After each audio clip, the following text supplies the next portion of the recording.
सास बनने की ट्रेनिंग।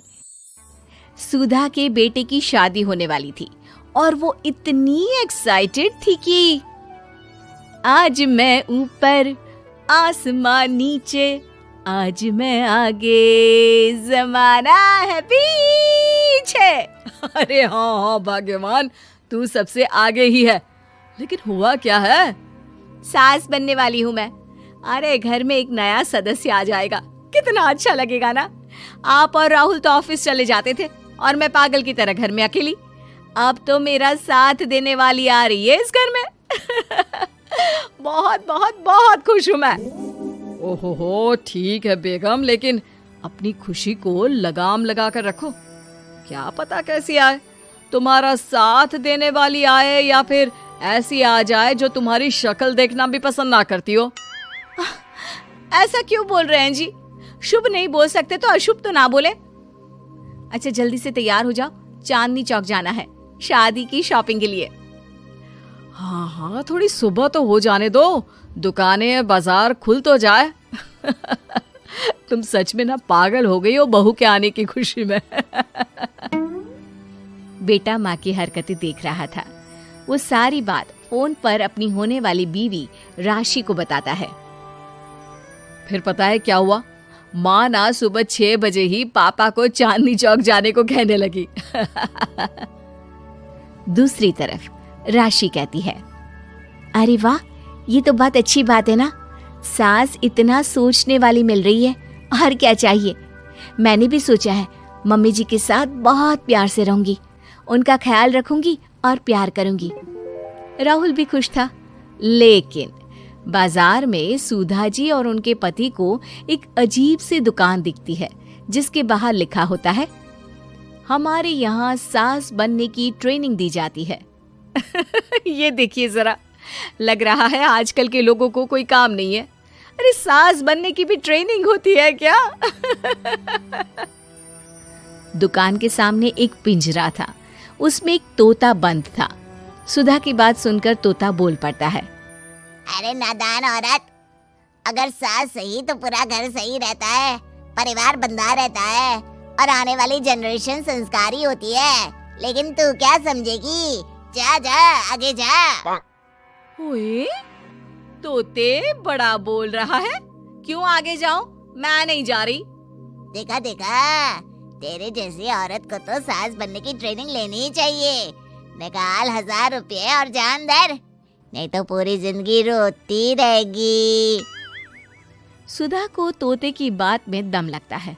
ए जी, निकालो ना जरा 1000 रुपए। अरे पागल हो क्या? जानवर की बात में आ रही हो? किस पागल आदमी की सुन रही हो, जिसे ये भी नहीं पता कि तोता जानवर नहीं पक्षी होता है। चलो निकालो 1000 रुपये और अंदर जाकर सास के रूप में जीवन को सफल कर लो। हाँ जी, बात तो ये सही बोल रहा है। कहाँ मैं आपकी बात में आ रही हूँ? मैं तो अंदर जा रही हूँ, 1000 रुपये दीजिए। पति क्या करता, बीवी की आज्ञा सर आंखों पर। लेकिन जैसे ही सुधा अंदर जाती है, सामने कई औरतें पहले से ही बैठी होती हैं। मेरी पहली बहू के वक्त मैंने इतना नहीं सोचा था, और आज वो मेरे सर पर चढ़कर नाचती है। गुरुजी, कोई उपाय बताए। तभी गुरु की नजर सुधा पर पड़ती है और वो आंखें बंद कर लेता है। तू पहले भी मेरी दुकान के सामने से होकर गई थी ना, तब क्यों नहीं आई? औरत जो कि गुरु के साथ मिली हुई थी। महाराज, तब पता नहीं था कि सच में सास बनने की भी ट्रेनिंग लेनी होती है। लगा था घर में कोई सदस्य आ रहा है जो सारा दिन मेरे साथ रहेगी, लेकिन ऐसा तो कुछ भी नहीं हुआ गुरुजी। चल फिर पैकेज लेकर 20,000 वाला कल से आ जाना। जी महाराज, गुरुजी की जय हो। वो औरत भी सुधा को देखती है और कहती है, सही जगह आई हो बहन। 10-20 हजार का मुंह नहीं देखना भाई, बस घर बस जाए तो सोचो गंगा नहा ली।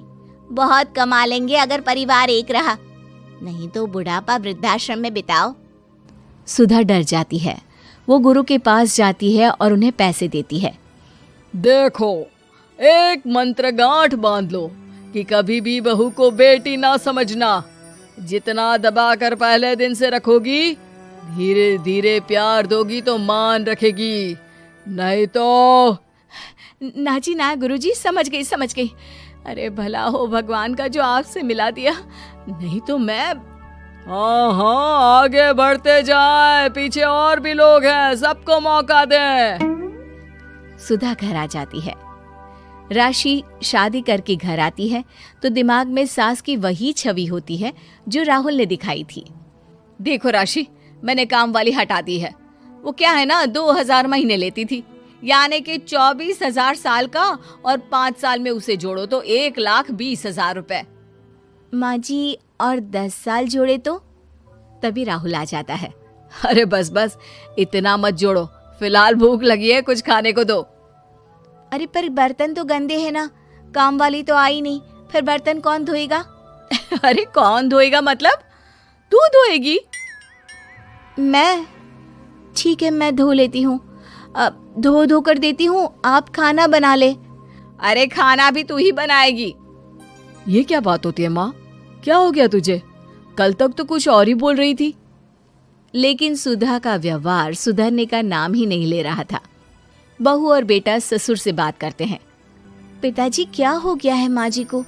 वो क्यों ऐसे व्यवहार कर रही है जैसे मैं कोई नौकरानी हूँ?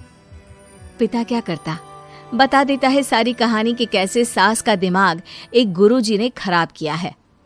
सास बनने की ट्रेनिंग? तो मामला ये है, वही मैं कहूँ, कहाँ तो माँ बहू का इंतजार ऐसे कर रही थी मानो साक्षात कोई देवी आने वाली है, लेकिन व्यवहार नौकरानी जैसा। देखिए माँ बुरी नहीं है, बस किसी ने उनका दिमाग खराब कर दिया है। तो ऐसे में मेरे पास एक आइडिया है। बहू फुसुर फुसुर करके पति और ससुर से बात करती है। अगले दिन बहू सास के सामने कहती है, अच्छा मैं जा रही हूँ, मेरी क्लास है। ये बोलकर बहू निकल जाती है। ये कौन सी क्लास करने जा रही है? पढ़ाई तो खत्म हो गई थी इसकी। अरे माँ, दरअसल वो ये सोचकर आई थी कि तुम माँ जैसी होगी, लेकिन यहाँ तुम तो तुर्रम खां बन गई हो। तो वो किसी बहू बनने की ट्रेनिंग वाली क्लास में गई है। ये बोलकर बेटा बाप की ओर देखता है और आंख मार देता है। हाँ हाँ, वो तो तुम्हारी माँ ने भी सास बनने की ट्रेनिंग ली है बेटा। पहले का जमाना और था भाई, कि भोले मन से रिश्ते शुरू किए जाते थे। अब तो नई लड़की घर आते ही नौकरानी हटा देते हैं। बताओ, पिछले 25 साल से वो नौकरानी काम कर रही थी, तब तो कोई हिसाब किताब नहीं हुआ। अरे पापा, आप भी माँ को बोल रहे हैं?